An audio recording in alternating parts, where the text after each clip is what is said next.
Back to Washington, but this time Acting Attorney General Todd Blanche talking about children from immigrants, unaccompanied children of immigrants. Let's listen in. Punishing those who exploited the system and smuggled unaccompanied children across the border during the prior administration.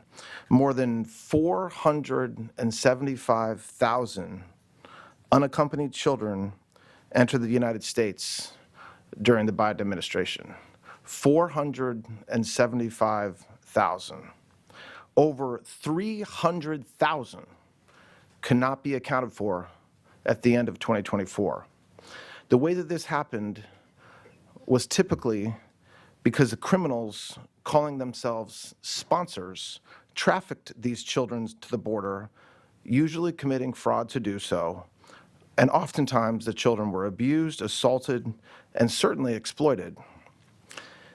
In some cases, individuals would sponsor multiple children, which required them to lie to government personnel and on government forms, claiming they were close relatives when in fact they were not.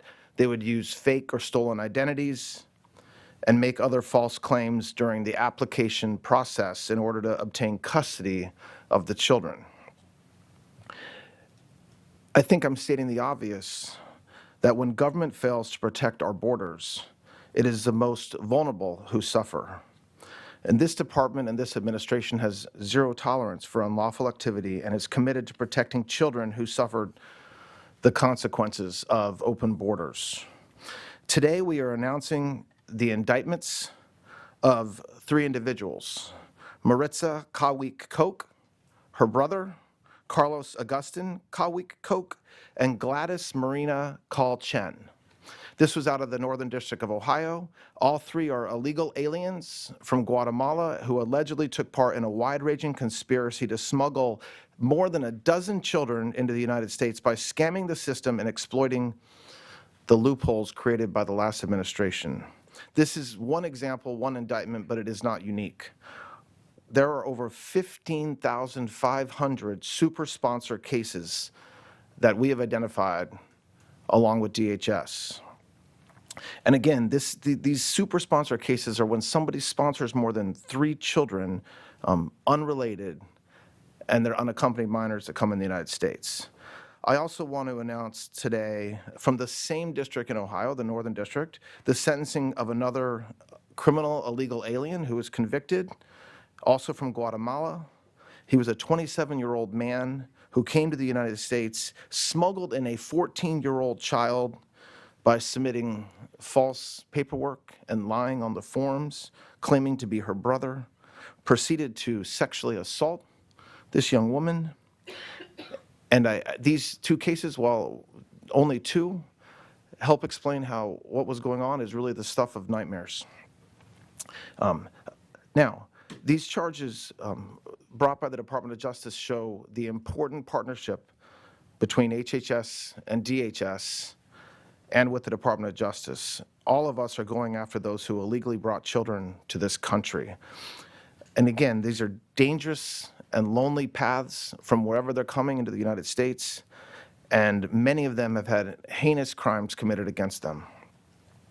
So leading and supporting the Department of Justice's nationwide effort against UAC-related crimes is Joint Task Force Alpha. The task force is a highly successful partnership between the Department of Justice and the Department of Homeland Security, and obviously we use investigative support from the FBI and other agencies, including HHS and their Office of Inspector General. Their Joint Task Force Alpha's mission is to dismantle human smuggling and human trafficking rings throughout the Americas. So this is as is obvious from the numbers, this is a vast problem, but it's something that we're extraordinarily focused on and will remain focused on until it's completely fixed, addressed, and remedied.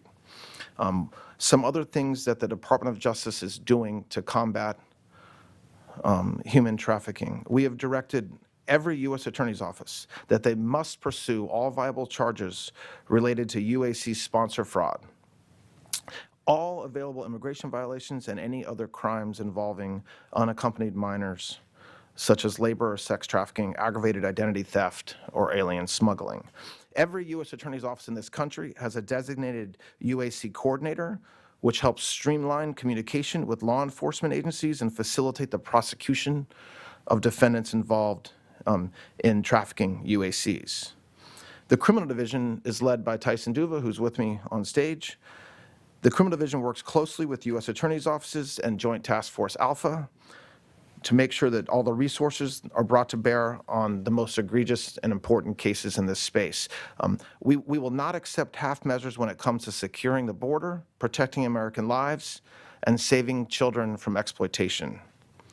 In this administration, as President Trump says almost every day, because it's true, the border will be secure, innocent children will be protected, and sponsors should be properly vetted, and those who seek to commit crimes by way of our borders will face justice. So again, I thank everybody for being here this morning. I would like to ask Secretary Mullen to come and say a few words now. Thank you.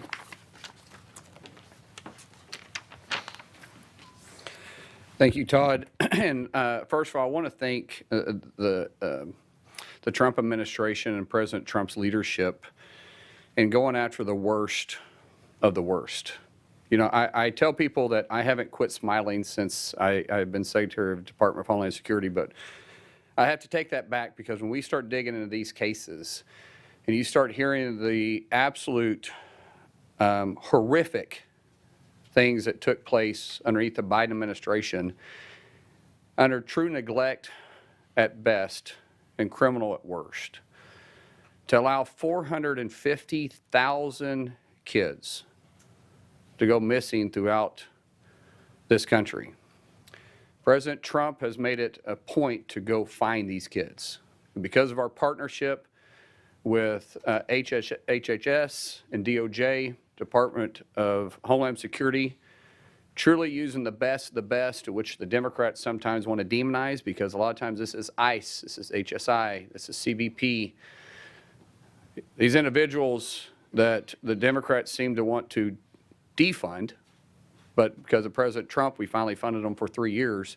We're able to push and go find these kids. We found 146,000 kids so far. 146,000 kids. We still have nearly 300,000 missing. We're investigating reports to where some of these kids claim that they were raped 600 to 700 times. I don't care who you are.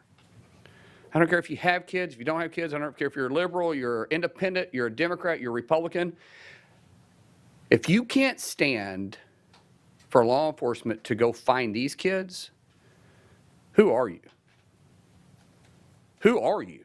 Every leader should understand what's going on. And do you know where we're finding the most of them? Sanctuary cities. Because they know they're safe. That's why they're called sanctuary cities. Because of President Trump's leadership, we're going into those sanctuary cities. We have mayors like Mandami in New York who want to say you're not welcome. As a mayor, he knows what's happening on the streets. He knows who he's harboring, and at this point in abating. By saying that we can't go operate, we're going to. We're going to go find the worst of the worst. We're going to rescue as many kids as we possibly can. We're going to enforce our nation's laws, and we're going to right the wrongs that the Biden administration turned a blind eye to. It's because of President Trump's leadership. It's horrific to what's happening right in our own country because of 4 years of a blind eye that allowed unvetted sponsors to come pick up 450,000 kids on our borders, knowing their reports, while the Biden administration was in office, their own reports was reporting that over a third of the females, regardless of age, was sexually assaulted before they made it to their border.